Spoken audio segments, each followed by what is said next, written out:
can try and win championships, and that's what it's all about. When you look from the outside and you watch this team, I know we're going to have a real good, solid hockey team this year. What's up, everybody, and welcome back to Fireside Rangers. I'm your host, Anthony Rivardo, joined by my co-host right here, Eric Wilson. Happy New Year to all. Hope you all had a fun, safe, healthy, and happy New Year's Eve celebration. And we're here for the first Fireside Rangers episode of 2023, kicking it off with a Rangers win and a game recap. Rangers won 5-3 over the Florida Panthers. Huge dub. Real great game from the Rangers, and we're here to break it down. But before we go ahead and dive into that game breakdown, Eric, how are you doing today, my friend? I'm doing pretty good. And this year so far, the Rangers haven't lost the entire year, so that's always a good feeling. And, like right when the clock struck midnight to make it 2023, I was just like a couple hundred feet away from MSG. So, maybe I gave my good energy. So hopefully we've got a good year of Rangers hockey coming up. That's fire. Did you see the ball drop? I couldn't get close enough. Oh, but I was in the general area. That's awesome. That's sweet. Well, yeah, man. Hope everyone had a happy new year. And like you said, the Rangers are undefeated in the year of 2023 so far. Now we'll see how long that streak lasts. But right now, the Rangers are playing good. Good defense. Yaroslav Halak kicked off the year with a bang. He played great. And his, our backup goalie going out there against the Panthers put in a good performance. And 5 goals on the night. It was a great game. Had a whole lot of goals, 2 from Zibanejad, 1 from Panarin, 2 assists from Kakko, a goal from Trocheck, a goal from Kreider. So pretty much all the big names got involved on the points. And Yaroslav Halak, let's go ahead and start there, Eric, because that was a great performance out of him. We've talked about him in the past. We've been rather critical of him in the past, discussed where he's kind of had some really poor performances. I mean, I think it took like 6 starts for him to get a win to start the year, which was obviously disappointing. But now he seems to be hitting his stride. The veteran, he's 40-something. He's an old man, but he's starting to play a lot better right now. 3 goals against him, but with a .914 save percentage in the 5-3 win over the Panthers. So a very solid performance out of him. So, Eric, what are you seeing from Yaroslav Halak? How do you think he transformed his game overnight from the struggles that he was experiencing earlier in the season? And how much confidence does it give you now that the Rangers have a backup goalie that they can rely on? Yeah, I mean, I think he played really well.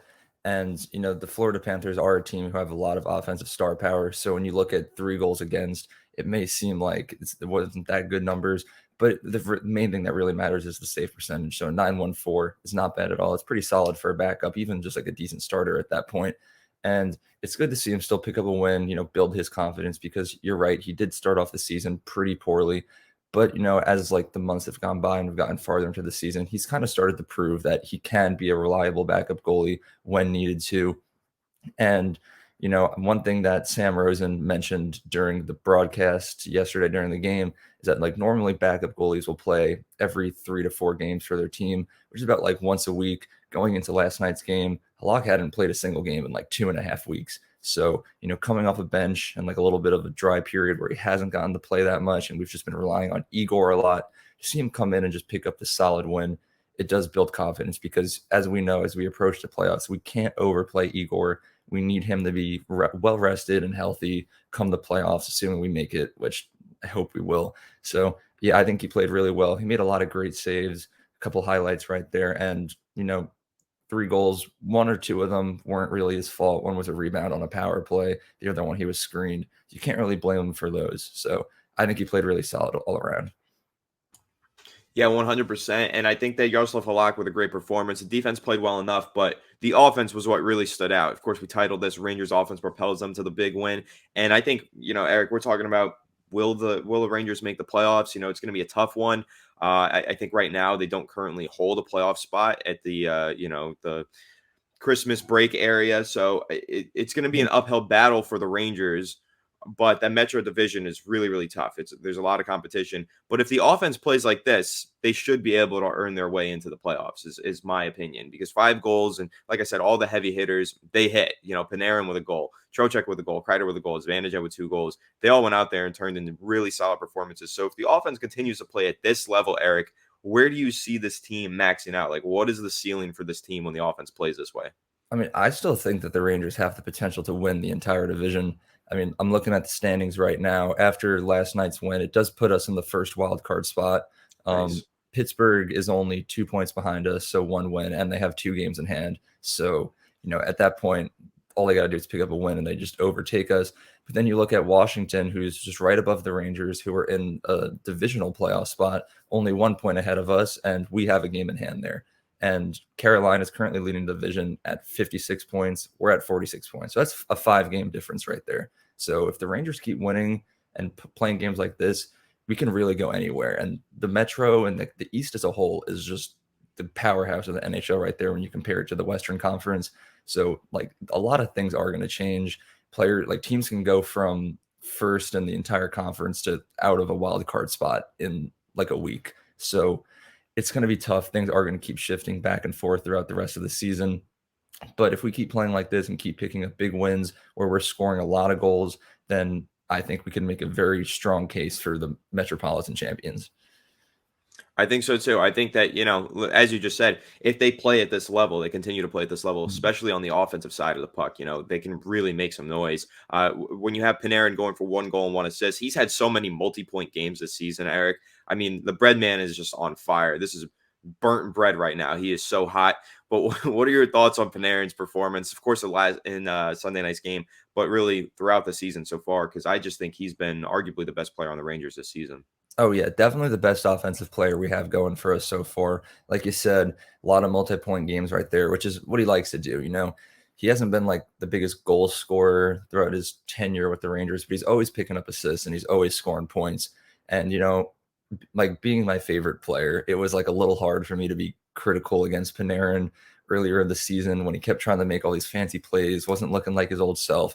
But in like the recent weeks, ever since we've started that nice little win streak that just ended recently, he's upped his game a lot. He's played a lot smarter, played a little more casual, and he's picking up points. He started shooting more rather than trying to force these passes. So while he is still picking up these assists, he's also scoring these goals. So I think he looked really good last night, and he's looked really good this season overall. And that's kind of what we're going to need in order to push us farther up in the standings and into a playoff spot, because did you look at the Rangers in the early 2010s, back when we had like the other team that we were good with?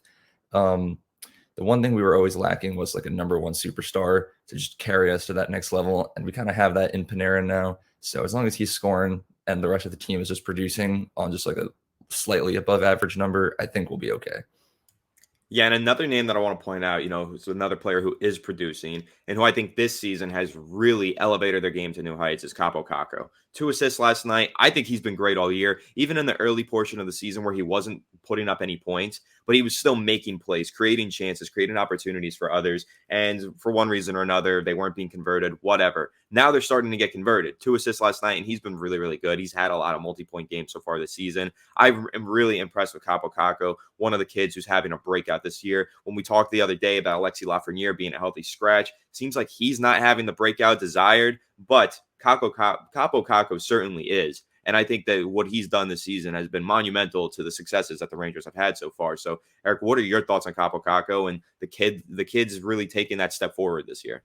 Yeah, I mean, it's one of those things that we kind of expected the kids to break out. Obviously, Kakko has had the biggest breakout so far, besides maybe Hedel.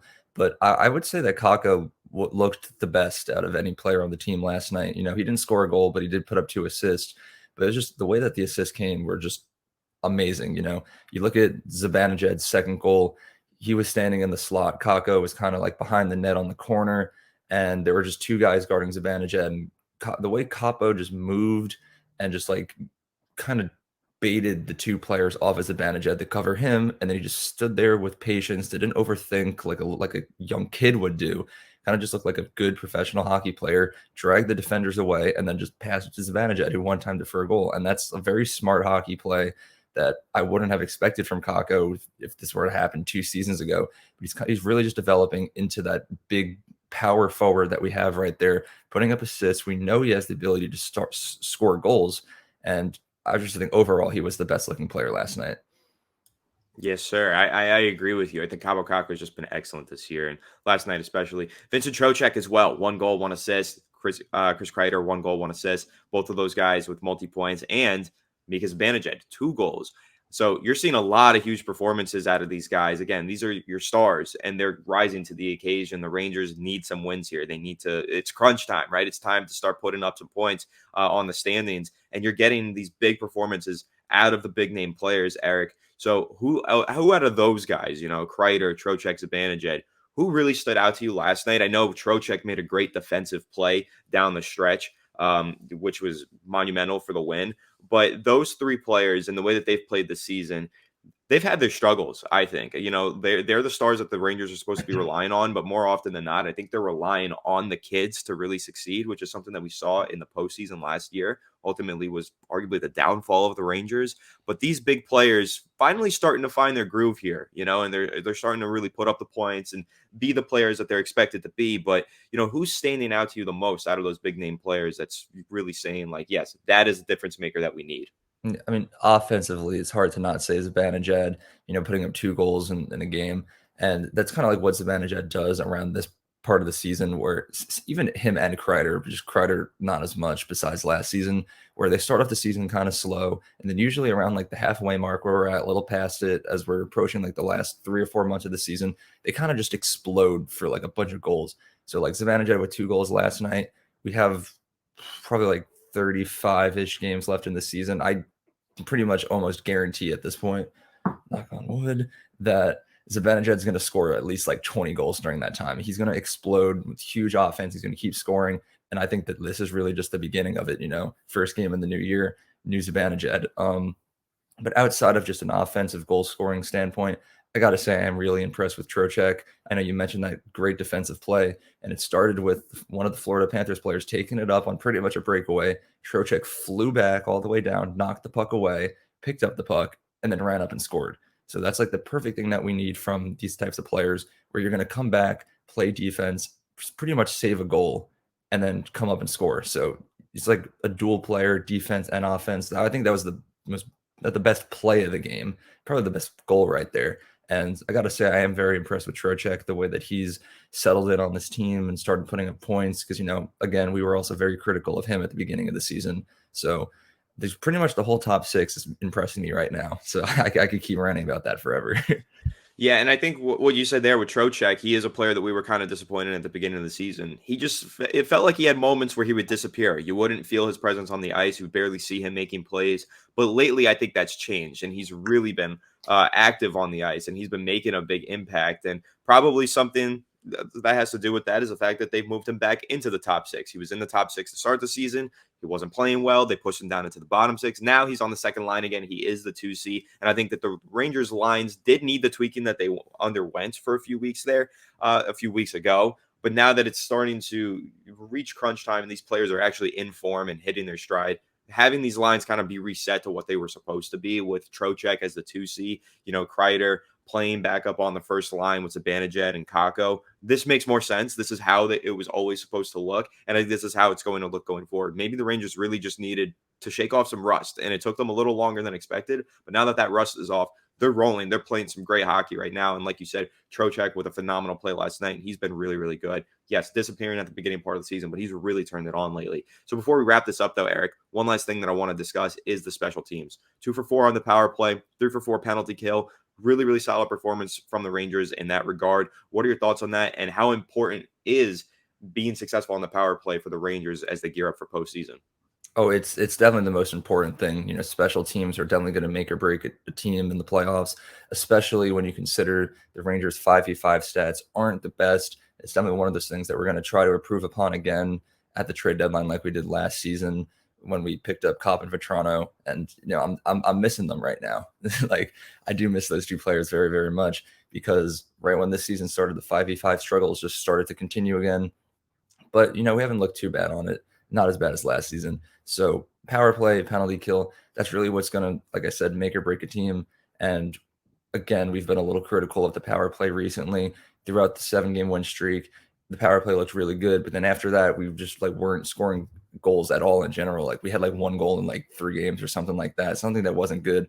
So to see a power play come back and be 50% again, it's a good feeling right there. And the penalty kill, 3 for 4, not the best, but what are you going to do? The penalty kill has been above average pretty much the entire season. I think we're top 10 in the league in that. Don't quote me on that though. So I'm happy with the special teams right now, and we're going to need to maintain that level of satisfaction if we want to continue to be successful and pick up these wins. We can't be letting in like 2 power play goals a game and then going on a 5-game stretch without scoring a single power play goal for us. So, yeah.